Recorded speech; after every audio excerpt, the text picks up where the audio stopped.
Beautiful sunshiny day in Liverpool. If people can hear music in the background, there is Nile Rodgers, the Zootons and Rebecca Ferguson playing at the Pierhead tonight, doing their sound checking.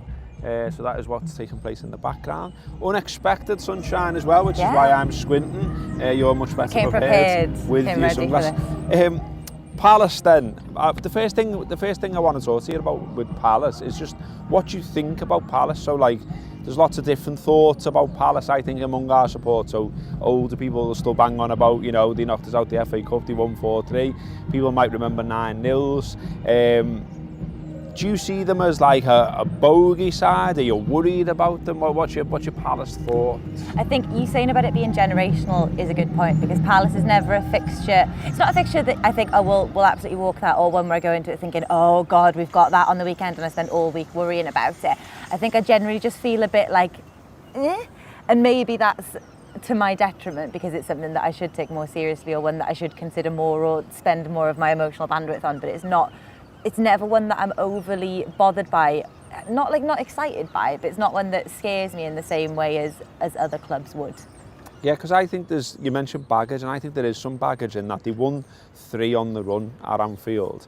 That is now a while ago, it's fair to say. We've won our last 8 games against Crystal Palace. We've won our last 4 at home against Crystal Palace, but obviously they were emotional times. Like, one of them was Steve Gerrard's last home game.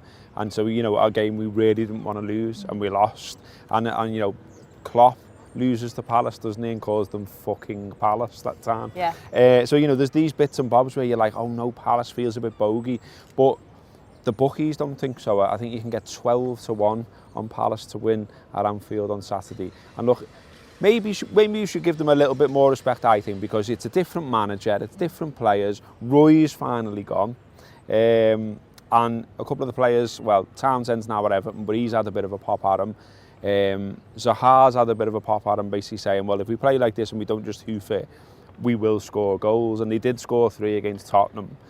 It would have been nice to face them a little bit earlier, maybe, when they were not scoring goals. Yeah. But you know, they are scoring goals, but nevertheless, Liverpool should be winning this, shouldn't they? You know, they absolutely should be, uncomfortably, and I think it's a fixture we should be going into 100% confident. Yeah. I think when you talk about those more like emotionally charged or emotionally like laden times, it does feel like a long time ago, those, when you talk about them. And I guess if time's a healer, then it's been long enough for me to not be that worried about it anymore. But then I think potentially the new manager effect and the bounce that gives, and obviously them all being free of the shackles of Hodgson, that should be something that you should then be going, okay, actually maybe it could be one that could take us by surprise if we've kind of been like, not sleepwalking through them, but not kind of seeing them as like big scary fixtures for quite a few years now. Maybe it's when we should be going, right, this season it could be different, so we need to be going into it 100%, which we always do, so which is why we shouldn't be worried. Yeah, and another reason not to be worried, I think, as well, is we've maybe been worried about sort of Sadio Mane's form.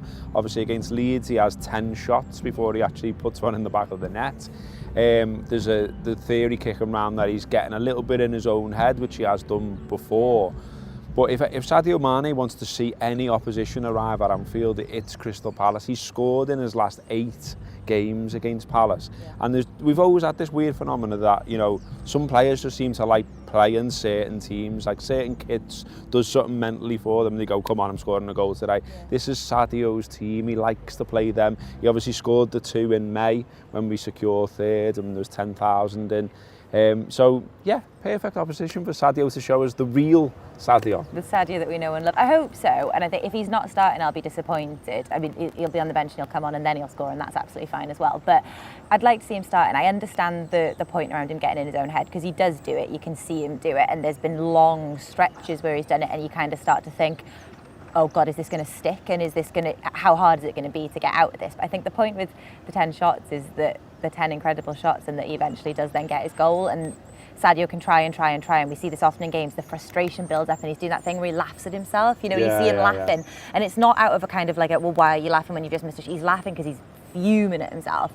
But the point is that he never gives up. And all right, the Reds, thanks very much for getting stuck into that little snippet there of Anfield Wrap content. If you want the rest of that show and much more besides, click the link below, subscribe to the Anfield Wrap Premium, and for that you will get reviews, previews, exclusive interviews, post-match content, the full it. Get involved, follow us, follow them from the heart of Liverpool.